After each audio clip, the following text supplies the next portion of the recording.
Hey guys, today we have an LG washing machine that has the OE error and won't drain. This is very common on the LG washer and usually happens about at year number 4. So first thing is unplug it, and then you want to take out this little tube and drain out any water you can into a pan. You can put the little piece back in there to stop the water. Keep doing that until all the water is out. We're going to remove 3 Phillips head screws here that are holding the drain to the frame. We're going to take off this white plastic panel. That's after we took off the lowest of the 3 Phillips head screws, and we'll take off 2 here at the top. Holding onto that black thing we see underneath, that's part of the drain. So we have to replace the drain motor. And now I'm pulling the washer and dryer out away from the wall, so the dryer is stacked on top. I got to get the dryer off. So I'm going to take out this little screw here on the side, Phillips head screw. There's one on the right side. I'm using an angle tool to get in there because I don't have much room. Get out that screw, and there's a little plate that comes off that's holding the dryer onto the top of the washer. It is possible to get the washer and dryer out about 3 feet away from the wall and then lean them both back together, but it's probably better to get the dryer off if you have someone to help you. So I turned off the gas, and I'm now going to remove the dryer vent tube. I'm just going to spin out a little screw there and then twist the tube off of the dryer. And now I'm going to grab the gas line with a pair of vice grips, and then I'll use a wrench to unscrew this fitting going lefty-loosey to get the gas line off. At that point, you could slide your dryer right onto a recycling bin or a garbage bin, and then using the wheels of the bin you can wheel the dryer out away from the washer. But I had help from a friend here to help me get the dryer off. That's probably the easiest way, but if you're all by yourself, you can just slide it onto like a recycling bin and then wheel it out of the way. So now that we have that off, we can get to the drain. I'm going to pull the washer away from the wall, and I'm going to lean it back about 45 degrees back against the wall. And that's going to allow me to go in from underneath to get the drain out. It is good to put something underneath the washer to support it because you don't want it to fall on you when you're underneath. They're very, very heavy. I'm going to take the drain tube out here, make sure it's unplugged. You can put like a cinder block or something just to hold it up to make sure you're safe. So now I have my flashlight, I'm going in underneath, and I'm taking a picture of all the connections so I have a better view. And what I want to do now is disconnect 2 different tubes that are connected to the drain. One is the tube bringing water from the tub to the drain, and the other is this green thing we see at the top, which is taking the drain water from the drain tube out away from your washer. So I'm using hose clamp pliers. We'll put a link in the description below if you want to get some of those to get this tube off of the drain assembly.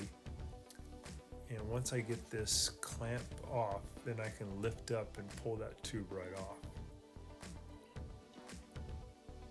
I'm going to use a flathead screwdriver to push up on a tab underneath the washer as I push back my left hand on the front of the drain to get the whole thing to come out.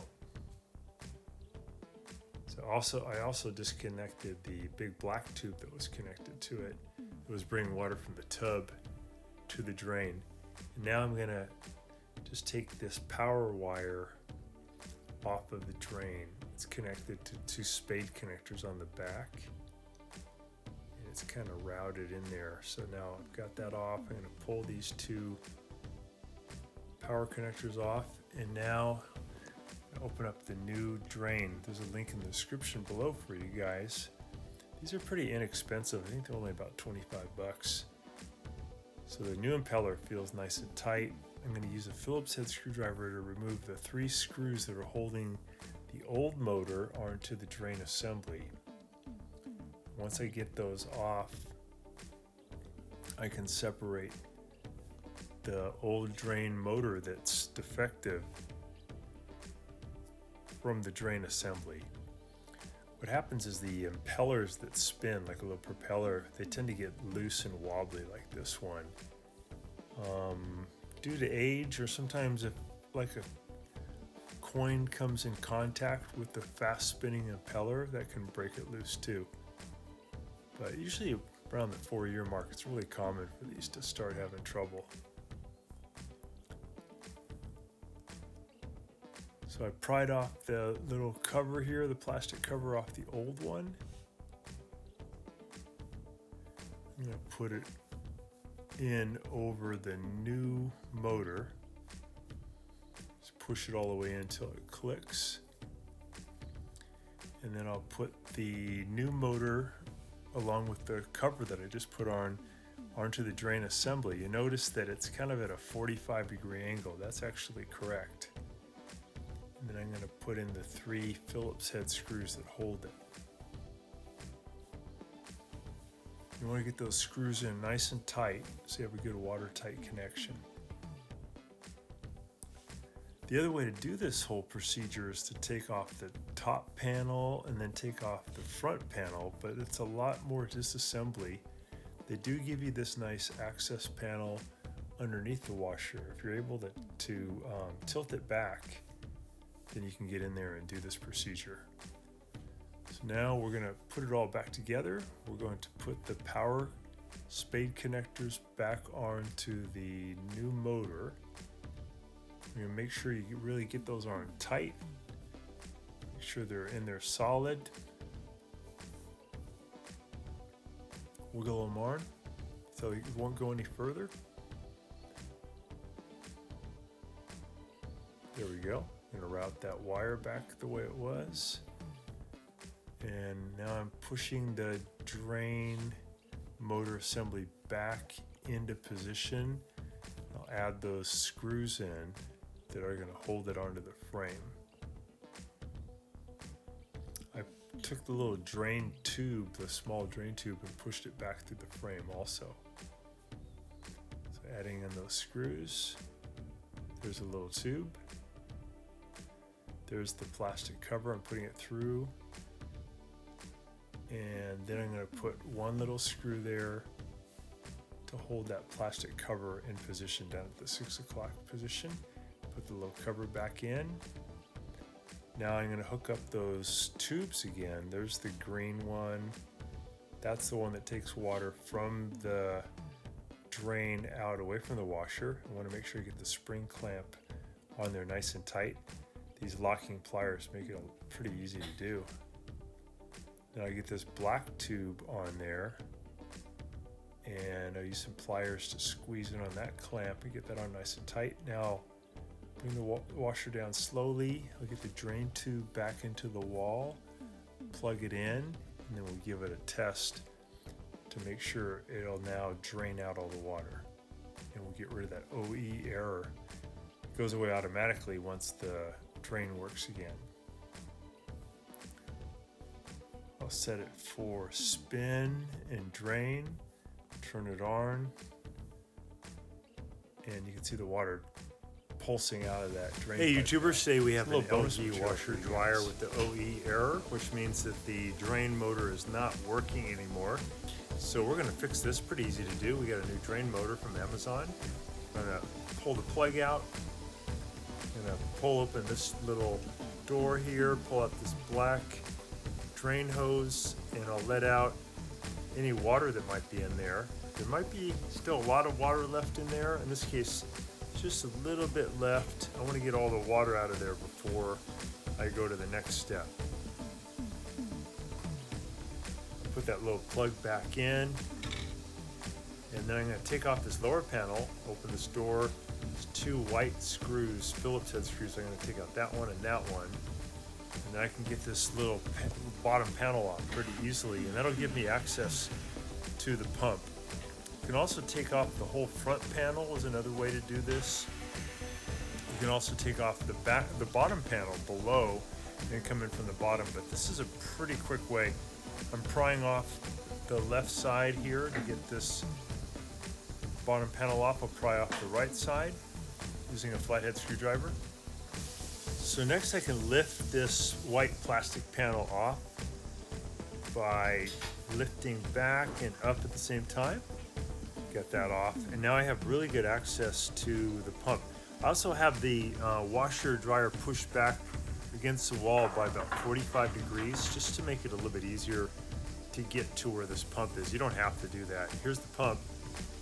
There's a pump on the other side too. That's a circulation pump, but this is the drain pump on the left side. I'm pulling off the two wires bringing power. I'm just going to push those out of the way, and I got to remove these 3 Phillips head screws from the front. These screws, by the way, are a bright chrome. You don't want to confuse them with the 3 screws that are holding on the motor, which are kind of a galvanized dull type of silver, because they're actually different size. And if you try to put the little screws in to hold the pump in, it won't work. So here's the 3 screws here that are holding on the pump. Here's one at the bottom of the pump. I'm going to zip that out. Pull it out. I'm kind of moving the pump around. It's somewhat flexible. It's still attached to a couple of hoses, but I can move it around to get to these screws. So if you pull it around, it won't hurt anything. It's okay to move it around. Here's another one of the Phillips head screws I want to get out. There's one here on the left side. Same size screw. I'm going to zip that one out. And then there's one on the right side here that's actually really easy to get to. Zip that one out, and then I can take the whole motor off. The motors are only about 25 bucks. We'll put a link in the description below so you can get it from Amazon really easily. They last about 4 years, and then they just don't work anymore, and they give you the OE error. So you can kind of see how that pump was going in there, about 45-degree angle. So here's where the screw goes on the right side. There's 2 holes, but there's one that's on a little bit lower. That's where that goes. And then on this side, it goes in this higher hole. There's 2 screw holes. So on the left side, it goes in the higher one, and on the right side, it goes the one in the middle, and then there's one at the bottom. So here's the old pump. You can see the impeller is kind of loose, kind of just flops around, and that's a sign of one that's just not working anymore. There's a protective case on this that we're going to pull off. We're just going to pull back on it and get this plastic case off and put it on the new motor. It's just a protective case. If you didn't put this case on, it would still work, but this just, I think, helps to keep water off of it. I'm just going to slide this one onto the new motor, and I want to push it in all the way until it clicks into place. Kind of wiggle it, push, and you'll get it to click in. And then you're ready to put the pump in.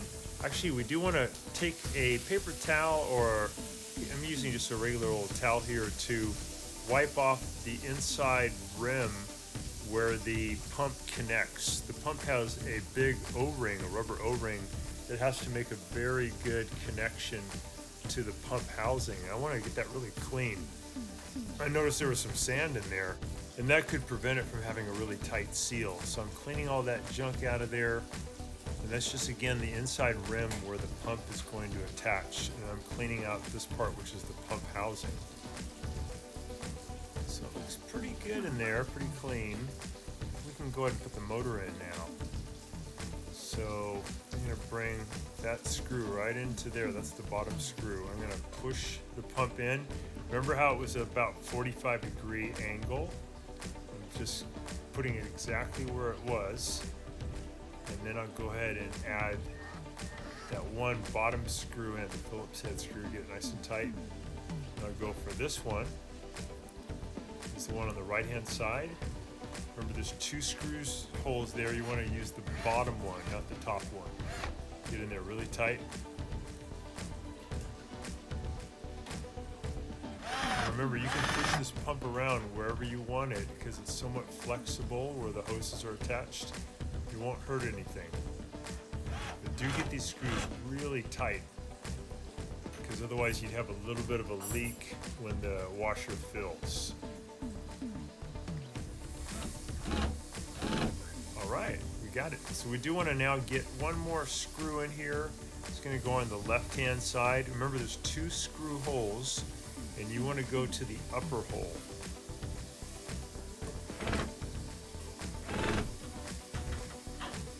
I'm using kind of a long extension for my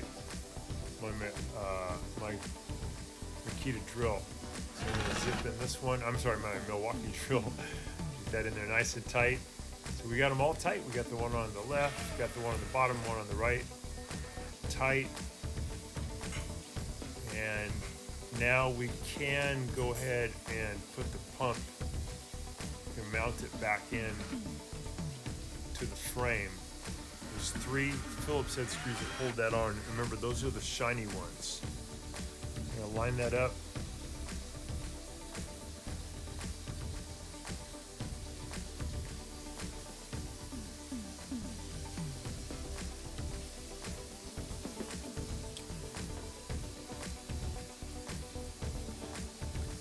Phillips head driver.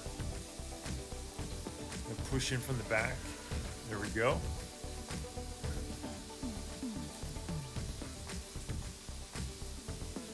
So the next one goes in at about the 11 o'clock position.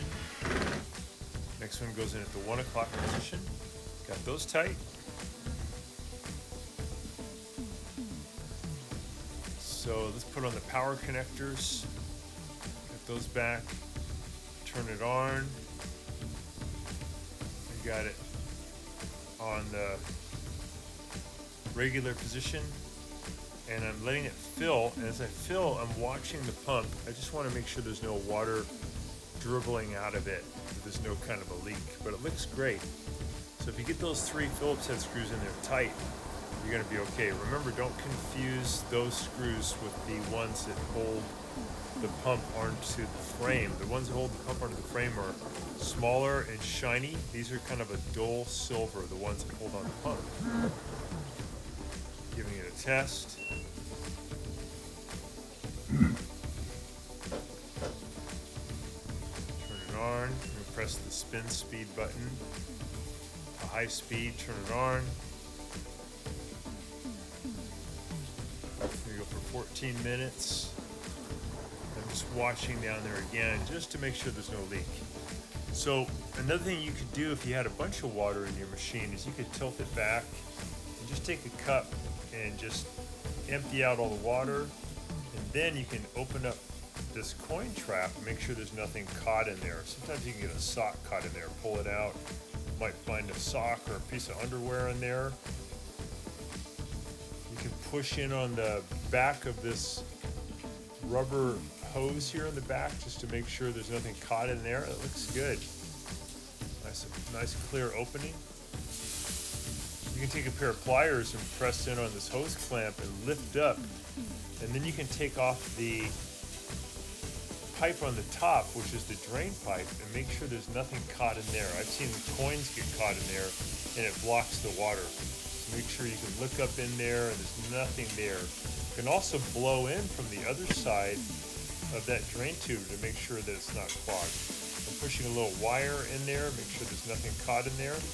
I noticed that when I did this repair that one of the electrodes here was bent down and was not making contact, so I wasn't getting any drain response. So I bent that electrode back up. Now I'm putting the power wire back on, and that fixed the non-drain problem. So turn it on. I set it for drain and spin. Press start.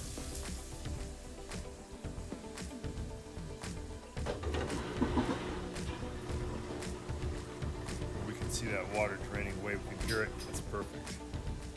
Put the bottom panel back on, feed that hose through that hole, push it back on the rim, and then I'll add the 2 Phillips head screws that hold it on, and we are done. No leaks, and it drains great.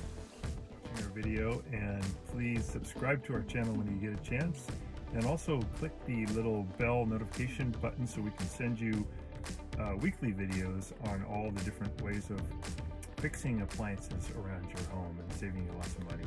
So thanks again for watching, and please also press the like button for our video if this was helpful to you. To contact me at the email listed below, which is scottthefixitguy@yahoo.com, with any of your questions.